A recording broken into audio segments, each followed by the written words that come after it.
Hoy es miércoles 25 de noviembre, de nuevo en esta plataforma de TVX, hablando y discutiendo en público sobre los temas que consideramos más importantes en el país.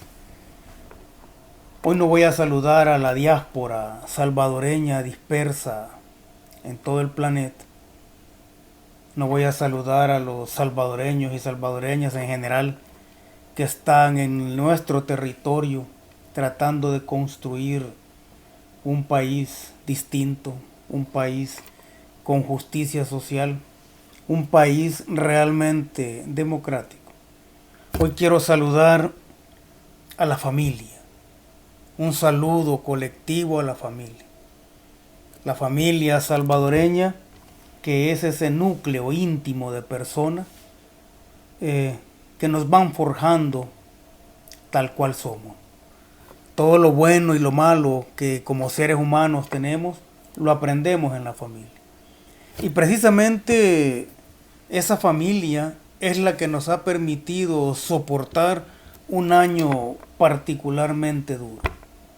El año de la pandemia, el año de la crisis económica, el año de la conjunción de la pandemia del coronavirus con la pandemia de la corrupción e impunidad de los políticos que se aferran con uñas y dientes al poder. Y en esa familia común y corriente, la familia salvadoreña, que puede estar celebrando, qué sé yo, en estos días, un año más de matrimonio, o que puede estar celebrando en estos días un año más de construcción de lo que ellos llaman su hogar. En esa familia, ese núcleo íntimo, sobrevivió o aprendió a vivir en cuarentena. Y de repente los salvadoreños descubrimos que podemos sobrevivir en la cuarentena de los brazos de nuestros hijos. Que podemos sobrevivir con el distanciamiento social de las miradas, siempre y cuando sepamos que la persona o las personas a las que amamos las tenemos cerca. Y por esas personas es que vamos a luchar, o por esas personas es que estamos luchando día a día por construir un El Salvador distinto.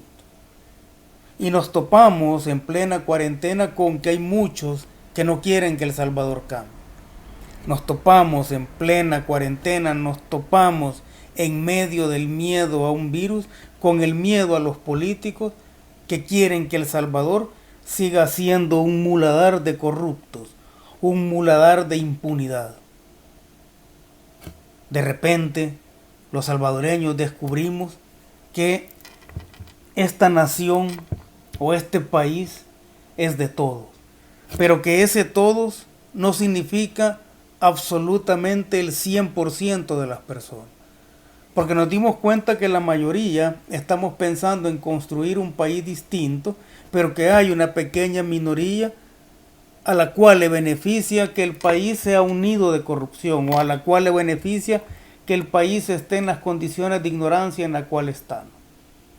Entonces, cuando decimos que este país lo vamos a construir, o que vamos a construir un país distinto todos, entiéndase ese todos como la inmensa mayoría de personas que no tienen todas las condiciones fundamentales de existencia, o no tienen todos los bienes y servicios que la sociedad moderna pone a la mano, pero que tiene la disposición de cambiar las cosas, porque precisamente quiere que sus hijos, quiere que su familia, esa familia que es la que le da la razón de ser a todas las acciones, quiere que esa familia conozca un poco más de cerca lo que significa el desarrollo social.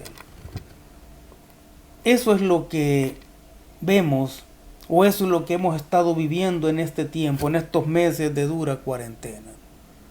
Ahora, nosotros estamos en un país particularmente político. Estamos en un país que incluso ha llegado a confundir o ha llegado a creer que la historia política es la historia nacional total.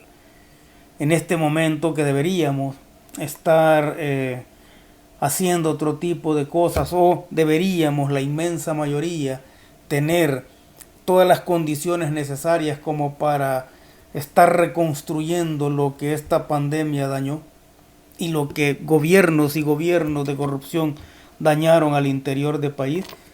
En este momento, como digo, que deberíamos estar trabajando la mayoría en eso, estamos metidos en una serie de discusiones que realmente ponen en peligro esa ilusión o esa nueva ilusión que tiene el pueblo. En este momento nos encontramos, por ejemplo, con que los diputados de la Asamblea Legislativa insisten en los procesos para desaforar a los ministros o a varios ministros de la gestión de Bukele. Y vemos que rápidamente montan sus comisiones especiales, que rápidamente tratan de darle procedimiento a ese proceso de quitarle el fuero a los ministros, pero vemos también que esos mismos diputados no fueron capaces de quitarle el fuero a Norman Quijano, y se tenían los elementos suficientes como para que existiera una duda razonable en términos de su relación con actos delictivos. Sin embargo, los diputados que no quieren que El Salvador cambie, cerraron filas e impidieron quitarle el fuero a Norman Quijano. En el caso del viceministro de Seguridad, o en el caso del ministro de Defensa o del ministro de Hacienda, estos diputados van a actuar aún con mayor rapidez y seguramente le van a quitar el fuero a estos funcionarios de la gestión de Nayib Bukele. Entonces, en ese proceso realmente patético que vemos al interior de la Asamblea Legislativa, vemos aparecer por todos lados la figura del fiscal, y esa figura del fiscal se parece demasiado al Judas de la justicia. Vemos un fiscal actuando como Judas de la justicia, porque tiene toda la disposición y pone todo el recurso administrativo y procedimental para quitarle el fuero a algunos ministros o para darle oficio a algunas acciones de la fiscalía, pero no así a las acciones que dañan los intereses de sus aliados. Y cuando decimos de sus aliados, estamos hablando de la cuna de la cual proviene el fiscal Raúl Melara, ¿no? Esa cuna es el partido Arena. Entonces, ese juego es el que estamos viendo al interior de la Asamblea Legislativa. Ahora, en los últimos meses o en el último par de años al menos, vamos a decir que algo huele mal en una de las vertientes de la izquierda, cuando su discurso y su forma de actuar encaja a la perfección con las mentes más reaccionarias y con las organizaciones o partidos políticos reaccionarios y con una historia genocida. Vamos a decir que algo huele mal en una vertiente de la izquierda, porque la izquierda como tal tiene muchas vertientes, pero vamos a decir que algo huele mal en la vertiente oficial o partidaria de la izquierda cuando sus posturas son defendidas por los traidores de la revolución. Ahí vamos a encontrar en los programas de entrevista a muchos de los que traicionaron la revolución social y que hoy su discurso es de defensa a la izquierda oficial. Y vamos a ver que también es defendida por una serie de personajes siniestros que hace 10 o 15 años cualquiera con una mente medianamente progresista consideraba personajes o intelectuales de la extrema derecha en este país. Sin embargo, lo que vemos ahora es una conjunción, una unión de esos intelectuales o de esos personeros de extrema derecha, una mentalidad definitivamente reaccionaria, un partido vinculado no solo al pensamiento reaccionario, sino que a todas las acciones que han ido en detrimento de los intereses del pueblo, unido o en una conjunción perfecta con lo que la gente creía la opción del cambio en este país. Eso es lo que estamos viendo. Y también aprovechando esa idea de que algo huele mal en el pensamiento, los principios de la izquierda oficial, vamos a decir que algo huele mal también en el Tribunal Supremo Electoral. Acá hay que tener claro de que este Tribunal Supremo Electoral es el resultado de todo el ir y venir del sufragio por toda la historia del país. En El Salvador, en el año 1886, se creó el primer reglamento o normativa de los procesos electorales. Ese reglamento tuvo vigencia desde 1886 hasta 1939. Recién en 1950 se crea una instancia particular para regular los procesos electorales, y más que regular los procesos electorales se crea el Consejo Central de Elecciones para garantizar que los partidos políticos mayoritarios no iban a perder ningún espacio de poder en lo que se llama esta democracia electoral. Entonces, si nosotros revisamos, yo me puse a revisar los periódicos, las noticias políticas del año 1934, del año 1944, 47, 52, 72, 77, buena parte de los titulares cercanos a procesos electorales durante la década de los 80. Y lo que me encontré fue una serie de acciones que fueron tildadas como actos o intentos de fraude de parte de, en un primer momento, del Consejo Central de Elecciones, y en un segundo momento, a partir de los años 90, del Tribunal Supremo Electoral. Entonces, algo huele mal en el Tribunal Supremo Electoral si esas noticias de hace 20, 30, 40 años de intento de fraude empiezan a sonar de nuevo en este año 2020, de cara a las elecciones de 2021. Hemos pasado 30 años supuestamente perfeccionando el sistema electoral, y si en este momento afloran acusaciones o denuncias de fraude, significa que muy poco se ha avanzado en esas reformas hacia la transparencia, que en todo caso transparencia no significa contar bien los votos. Transparencia significa que se respeta la decisión del pueblo cuando vota. De eso estamos hablando. Entonces, también en estos días, y precisamente en torno al actuar del Tribunal Supremo Electoral, nos encontramos a los personeros de Arena, del PDC y hasta del FMLN, algunos del PCN, diciendo que se va a cometer un fraude, pero que ese fraude es en beneficio de Nuevas Ideas. Esa es una conclusión bastante absurda, por no usar otra palabra. Es una conclusión absurda. Los que hacen fraude son aquellos que saben que van a perder las elecciones. Los que hacen fraude son aquellos que controlan todo el proceso o todos los recursos electorales en un país. Entonces, ¿quiénes controlan el Tribunal Supremo en su mayoría? ¿Quiénes controlan el Tribunal Supremo Electoral en el país en este momento?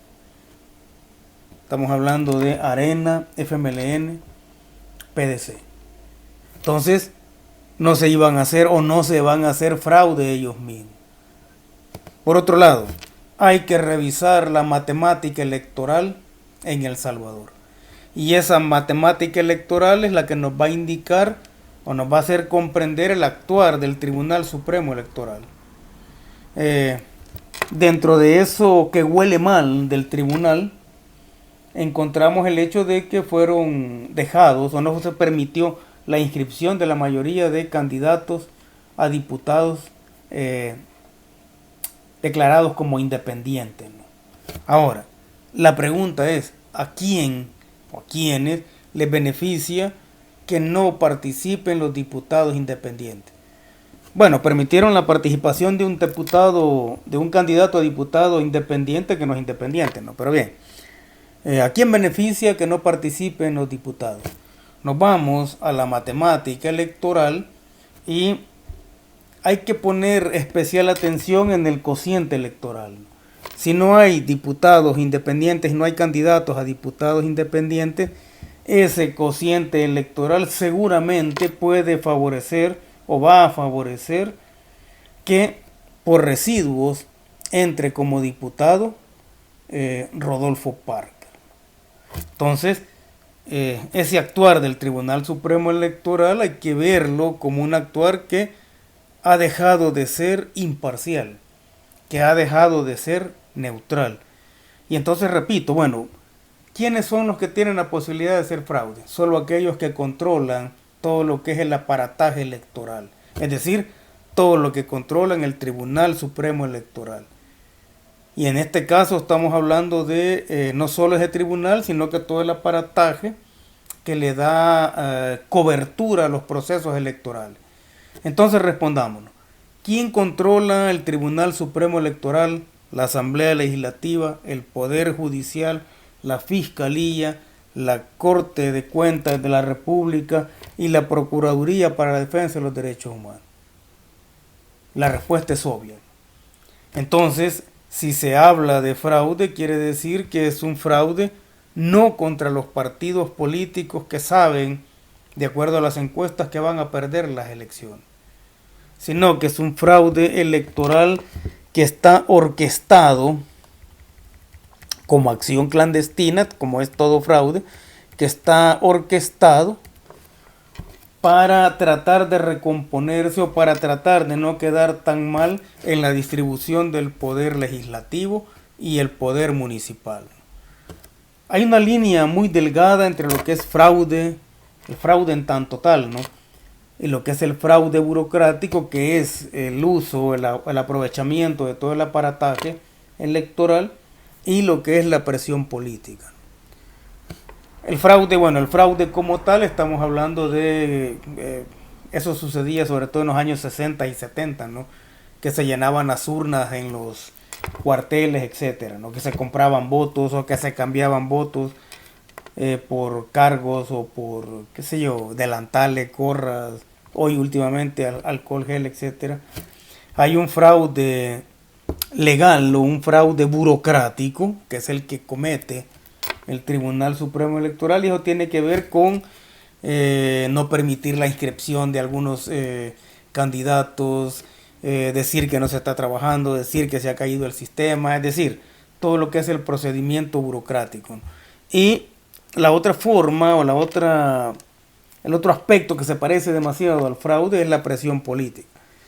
La presión política electoral, ¿no? Que es la presión que puede ejercer, por ejemplo, un empresario pidiéndole a sus trabajadores o empleados que voten por determinado partido. Entonces, en este caso estamos viendo que hay un aprovechamiento de la maquinaria electoral para impedir, y eso es lo curioso, ¿no? Para impedir la inscripción de candidatos, pero solo de un partido, ¿no? Solo un partido parece ser que ha cometido errores de procedimiento, según el Tribunal Supremo Electoral, y es el partido Nuevas Ideas. Aquí lo que vemos claramente es que algo huele mal en el Tribunal Supremo Electoral. Como digo, los únicos que hacen fraude o los únicos que están dispuestos a hacer fraude son aquellos que consideran de que van a perder las elecciones. Y acá se sabe, de acuerdo a las encuestas pasadas y las encuestas actuales, quiénes van a perder las elecciones. Parece ser que la gente ya tomó una decisión al respecto. Y esa decisión no parece que vaya a cambiar. Entonces, acá los partidos que saben que van a perder las elecciones solo tienen tres caminos. Uno es el fraude de cualquier tipo que puedan cometer para no salir tan vapuleados en las próximas elecciones. Lo otro que les queda, el otro camino que les queda es empezar a decir que las encuestas son falsas. Ahora, el mejor criterio de autoridad de las encuestas actuales son los resultados electorales de 2019. Sin embargo, un camino que le queda a la desesperada oposición es decir que las encuestas son falsas. Y el otro camino que les queda es incendiar el país. En Guatemala lo incendiaron en contra de los diputados, el presidente y el vicepresidente. Acá, la única forma de que se replique algo similar es que una minoría incendie o ataque al poder ejecutivo, es decir, que ataque ya sea casa presidencial o algún ministerio. Al final, incendiar el país significa que se genera un caos suficiente como para evitar que las elecciones se lleven a cabo. En este momento se está construyendo en El Salvador una nueva propuesta que no está depurada, que no está acabada, una propuesta de lógica política. La población ya tomó una decisión y esa decisión la ha tomado con base en su indignación. Y acá hay que reconocer, o eso no lo ha reconocido, no lo ha comprendido los partidos políticos que han abusado del poder en los últimos 50 años, es que la indignación no perdona. Un pueblo indignado no perdona a quien lo traicionó, no perdona a quien lo vendió. Así están las cosas.